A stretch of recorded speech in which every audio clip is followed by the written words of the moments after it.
Kesehatan lingkungan adalah keadaan sosial yang optimum sehingga berpengaruh positif terhadap terbentuknya derajat kesehatan masyarakat yang optimum pula.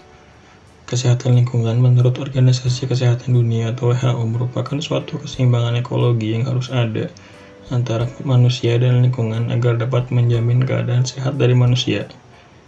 Dalam sosiologi, kesehatan lingkungan dipengaruhi oleh faktor lingkungan sosial. Faktor yang biasanya menjadi penentu dalam kesehatan lingkungan, seperti yang dikemukakan Bloom dalam teori klasik, antara lain ada 4 faktor yang memengaruhinya. Yang pertama, faktor gaya hidup. Yang kedua, faktor lingkungan sosial, ekonomi, politik, dan budaya. Yang ketiga, pelayanan kesehatan. Yang keempat, faktor genetik. Keempat faktor tersebut saling berinteraksi dan memengaruhi status kesehatan seseorang.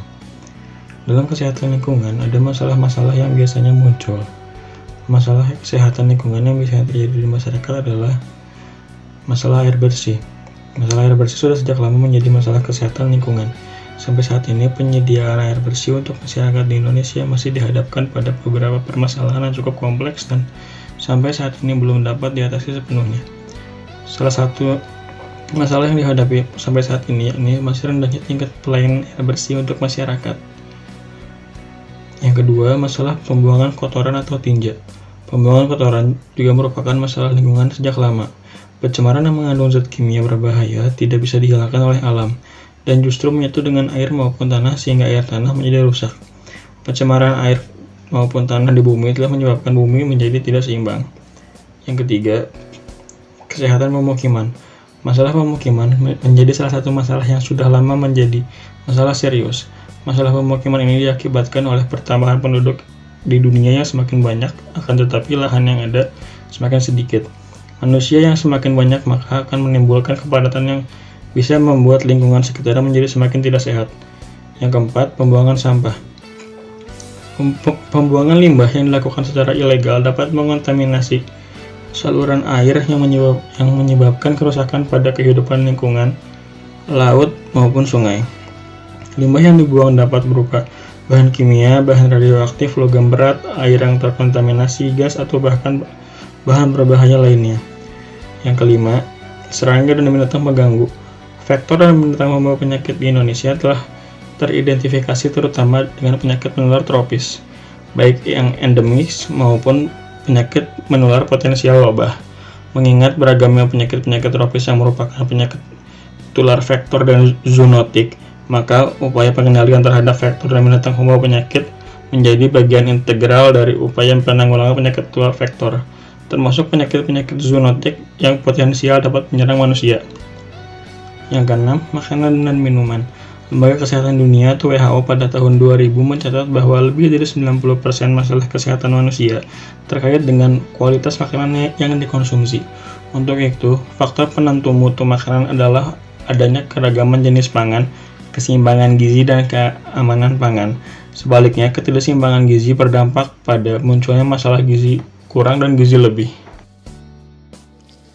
UNICEF dan Kementerian Kesehatan telah melakukan studi pada kantin sekolah Jakarta, Klaten, dan Lombok Barat. Berdasarkan hasil penemuan kondisi kantin di beberapa sekolah, banyak kantin sekolah yang tidak memiliki sarana yang layak memadai, kurangnya gizi pada makanan yang disajikan, dan kantin yang kurang memadai untuk siswa banyak. Keterbatasan sekolah tanpa kantin umumnya terkait dengan kurangnya lahan, dana, dan sumber daya manusia untuk mengurusi pembentukan kantin sekolah. Karena keterbatasan lahan dan dana, banyak sekolah yang memutuskan pendirikan bangunan semi permanen sebagai bangunan kantin sekolah. Sementara, sekolah yang memiliki kantin dengan kualitas yang kurang baik umumnya mengalami kendala terkait lemahnya manajemen, kurangnya pelatihan bagi pengelola kantin, serta penjajah atau penjamah makanan minuman di kantin, serta lemahnya kemitraan dengan instansi terkait seperti Dinas Pendidikan, Dinas Kesehatan terdekat. Fasilitas hygiene sanitasi umumnya tidak terawat dengan baik pada sekolah dengan kategori ini. Selain itu, sekolah dengan kantin yang sudah cukup baik juga mengalami kendala untuk mempertahankan kondisi kantin agar tetap baik secara berkesinambungan. Kualitas pangan yang dijual di kantin seringkali memerlukan pengawasan yang rutin agar secara kontinu tidak mengandung bahan tambahan berbahaya dan terjaga nilai gizinya. Masih ditemukan banyak pangan jajanan anak sekolah yang belum memenuhi persyaratan mutu kebersihan, kesehatan, dan keamanan sehingga dapat menimbulkan dampak yang tidak baik bagi kesehatan. Pangan jajanan yang beredar di masyarakat berpotensi tidak bergizi, mengandung bahan berwarna, bahan pengawet, dan penyajian kurang higienis. Sementara itu, peran kantin sehat menyediakan makanan sehat dan aman. Selain menyediakan sehat dan aman, kantin sekolah juga sebagai media pendidikan mewujudkan pesan-pesan pendidikan. Masalah lainnya adalah terkait dengan keberadaan pedagang di luar sekolah yang umumnya telah lama bermukim di wilayah tersebut dan menarik cukup banyak konsumen dari kalangan peserta didik. Sekolah umumnya merasa tidak mempunyai wewenang untuk melakukan pembinaan terhadap para pedagang tersebut. Sekolah merasa produk yang dijajakan tidak memenuhi standar keamanan pangan, apalagi standar gizi. Tetapi, masih banyak kantin sekolah dengan penjajah-penyaji makanan minuman yang masih kurang bergizi ataupun sehat, di mana makanan ringan jajanan kecil lebih sering terlihat pada kantin sekolah dasar, dan makanan berat yang kurang bergizi di kantin sekolah SMP dan SMA. Itulah mengapa lebih banyak orang tua lebih memilih untuk membawakan bekal dari rumahnya untuk anaknya yang sudah pasti akan kebersihan dan manfaatnya. Berbeda dengan kantin sekolah luar negeri seperti Jepang, di mana kantin sekolah tersebut sudah mengatur menu makanan dengan baik dan yang pastinya menu yang bergizi seperti sayur, daging, susu, dan sebagainya. Pengaturan menu tersebut sudah pasti ada campur tangan dari sekolah itu sendiri agar siswa mereka dapat belajar di sekolah dengan sehat dan fokus. Kantin yang sehat juga harus memenuhi beberapa kriteria seperti 1. Ada persediaan air bersih untuk mengolah makanan, mencuci tangan, dan mencuci peralatan makan. 2. Mempunyai tempat penyimpanan bahan makanan dan peralatan makan yang terbebas dari serangga dan hewan pengerat. 3.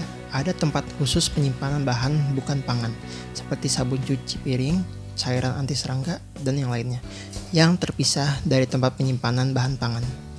4. Tempat yang bersih dan tertutup untuk pengolahan dan persiapan penyajian makanan. 5. Kasir berada di tempat khusus, minimal orang yang bertugas di kasir tidak bertugas menyiapkan makanan, karena kuman penyakit dapat tersebar ke makanan melalui tangan yang habis megang uang. 6. Mempunyai tempat pembuangan sampah padat, cair, dan gas. 7. Jajanan kemasan yang dijual di kantin belum kadaluarsa dan sudah lolos sertifikasi BPOM. 8. Upaya mewujudkan kantin sehat di lingkungan sekolah atau madrasah. Dengan kantin sekolah memenuhi kriteria kantin sehat tadi, maka orang tua akan merasa nyaman dengan apa yang anaknya makan di sekolah, dan juga siswa akan lebih bersemangat dan fokus dalam melakukan belajar mengajar.